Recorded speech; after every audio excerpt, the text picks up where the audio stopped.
바다에 표류하다 구조된 북한 주민 6명을요. 오늘 아침에 정부가 북한으로 송환했습니다. 앞서 우리 정부가 여러 차례 북한에게 돌려보내겠다 이런 의사를 표했지만 북한은 답이 없었습니다.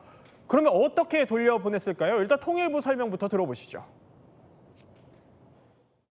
서해 북한 주민 2명을 포함하여 6명을 동해 구조 선박으로 함께 송환하였습니다. 송환 시점에 북한 경비정이 인계 지점에 나와 있었으며 북한 선박이 자력으로 귀환하였습니다. 귀환에 대한 북한 주민의 자유 의사를 여러 차례 확인하고 들어보면 주민들의 자유 의사라는 점을 재차 강조합니다. 지금 저 사진이요. 오늘 아침에 동해상으로 송환되는 모습입니다. 그 주민들이 타고 내려왔던 그 북한 선박을 그대로 이용해서 돌려보낸 건데요. 임지혜 변호사, 일단 어떤 사람들이 오늘 아침에 어떻게 돌아간 거예요? 6명이었습니다. 이 3월 7일에 서해에서 어선을 타고 표류하다가 네. 이남으로 진입해 우리 측에 구조된 인원 2명이 있었고요. 5월에 동해상으로 표류해서 우리 측에 구조된 인원 4명, 이렇게 총 6명이 오늘 북한으로 돌아가게 된 겁니다. 이 송환의 방식도 좀 특이하다고 볼 수 있을 것 같아요. 북한 측에 여러 차례 송환을 요구했는데 이에 대한 공식적인 답변은 없었거든요. 네. 결국 북한 지역으로 넘어가서는 이 북한 주민들이 자력으로 배를 타고 넘어갔다. 그리고 기다리고 있던 북한 어선에게 인계가 되어서 안전하게 송환되는 부분을 우리 측에서도 확인을 했다고 전해지고 있습니다. 저렇게 8시 56분에 북방 한계선을 통과하고 9시 24분에 북한 경비정과 이동을 시작했다는 겁니다. 그런데 여기서 의문이 하나 듭니다. 뭐냐면요. 자, 이 의문입니다. 오늘 사실 돌아간 주민들 전부 동해를 통해서 바닷길로 돌아가게 된 겁니다. 이종훈 평론가. 그런데 사실 보통 송환을 생각하면은 아니 판문점 넘어서 육로로 가는 거 아니에요? 그렇습니다. 판문점에서 뭐 옷을 벗고, 그러니까 우리 대한민국이 준 옷 다 벗고 상의를 탈의한 채 올라가는 장면 기억하실 겁니다. 그런 장면들은 왜 가능했을까요?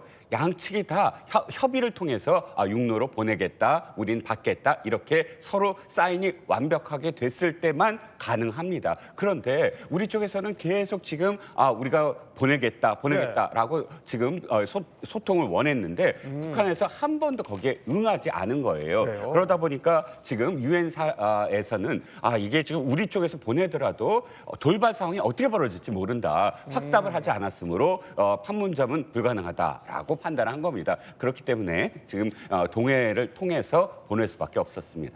그러니까 과거에는 저렇게 판문점을 통해서 보냈었다는 겁니다. 그러니까 따지고 보면 임지혜 변호사, 한 120일 넘게 일단 남한에 발이 묶여 있었던 거거든요. 근데 돌려보낸다고 해도 북한이 답이 없으니까 어쩔 수 없이 육로가 아니라 이번에 바닷길로 돌려보내게 된 거예요. 근데 아까 잠깐 짚었지만 인계하는 저 지점 인근에 북한 경비정이 마중 나와 있었다는 거잖아요. 그럼 남북 간에 지금 대화 채널이 다 단절이 됐는데 북한은 어떻게 알고 나온 거예요? 하나 남아있는 게 있습니다. 핑크폰이라는 게 지금 존재하는 건데요.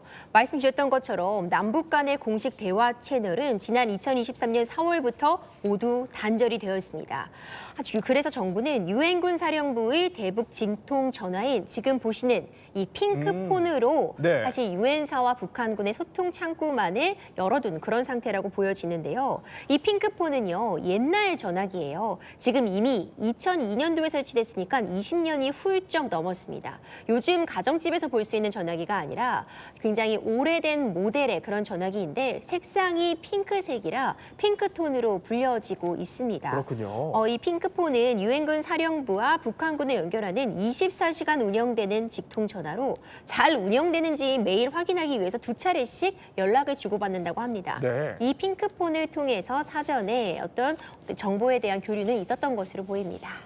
아니 어쨌든 북한은 우리 측 통보에 대해서는 답을 하지 않았던 겁니다. 근데 사실 자기 주민들 돌려보내겠다는 건데 가타부타 답도 안 하고 김정은 좀 무책임한 거 아닙니까? 또 우리로서도 만약에 이제 북한 경비정이 안 나왔었으면 이거 돌려보내는 게 좀 부담스러운 상황이었을 것 같은데요. 앵커가 지적한 대로 김정은이 매일 애민 정치 얘기하는데 정말 북한으로 돌아가고 싶어하는 주민들 돌아오라고 연락 안 받은 거 굉장히 좀 무책임하다고 비판할 수도 있을 것 같습니다.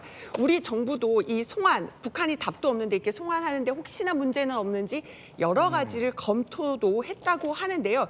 일단은 당국에서 합동조사를 통해서 이 북한 주민들은 대공 용의점이 없다고 판단을 했고 또 북한에 생계가 있고 가족이 있기 때문에 확실하게 돌아가고 싶다는 의사를 확인했기 때문에 인도주의적인 측면에서라도 보내야 한다. 이재명 대통령도 이렇게 지시를 했다고 하고요. 그랬군요. 그렇기 때문에 보내게 된 겁니다. 또 하나는 어떤 방식으로 보내느냐 방금 전에 얘기도 했었지만 이 북한 주민이 이제 서해에서 한번 표류되고 동해에서 표류됐었는데 동해에서 표류됐던 선박은 고쳐서 다시 자가 운항이 가능했던 거죠.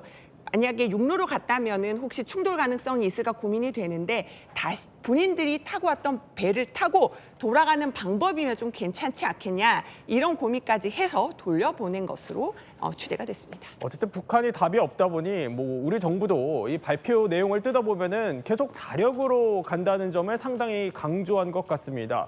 또 저희 채널A 취재에 따르면요, 표류 주민 6명이 남한에 와서도 방해만 머무면서 TV선도 자발적으로 빼버릴 정도로 귀한 의사가 컸다고 밝히고 있습니다. 조한문 박사님, 저분들 돌아가면 어떤 절차를 거치게 되죠? 아마 몇 달은 혹독한 신고식을 치를 겁니다. 그래요? 왜냐하면 일반적인 외교관이나 무역 일꾼들도 장기간 해외 체류했다가 들어오면은 한 2달 정도 사상 검증을 받습니다. 네. 무슨 일을 했고 뭘 샀는지. 근데 저분들은 지금 3월, 5월에 오셨으니까 그동안 모든 이 송환 기록에서 최장이거든요. 그러면 이제 상당히 혹독한 조사를 받게 되고 따로따로 분리를 시켜요. 그러니까 4명, 2명이었잖아요. 네. 그럼 이 사람들을 따로따로 분리시켜서 조사를 하니까 어느 한쪽에 그 문제가 생기면 바로 발각이 나거든요. 그러니까 여기 와서도 만일에 혼자 왔다 그러면 완전히 행동이 달라요. 근데 둘만 모이면은 완전히 또 행동이 달라집니다. 한쪽이 감시라니까. 네. 그러니까 몇 달 동안 사상 검증을 거칠 거고 그 과정에서 이제 문제가 있으면 이제 처벌까지 받게 되니까 여기서 상당히 행동을 조심했을 걸로 추정이 돼요. 그렇군요. 어떻게 보면 김정은 애민 정치의 실상이 아닌가 싶기도 합니다. 이런 가운데 우리 정부가 이렇게 누차 북한 주민들의 자기 의사를 강조한 데는요, 아무래도 몇 년 전, 그러니까 한 사건을 의식하지 않았냐는 지적입니다. 자, 바로 이 사건입니다. 2019년에 벌어졌던, 많은 분들 기억을 하실 텐데요. 그 살인 혐의를 이유로 그 북한으로 송환되는 거를 강경하게 반발했던 탈북 어민들, 저렇게 송환되는 거를 끝까지 거부하는 모습들이 보여졌었는데, 당시 이 논란이 됐던 사건을 의식하지 않았냐는 해석이 나오는 겁니다.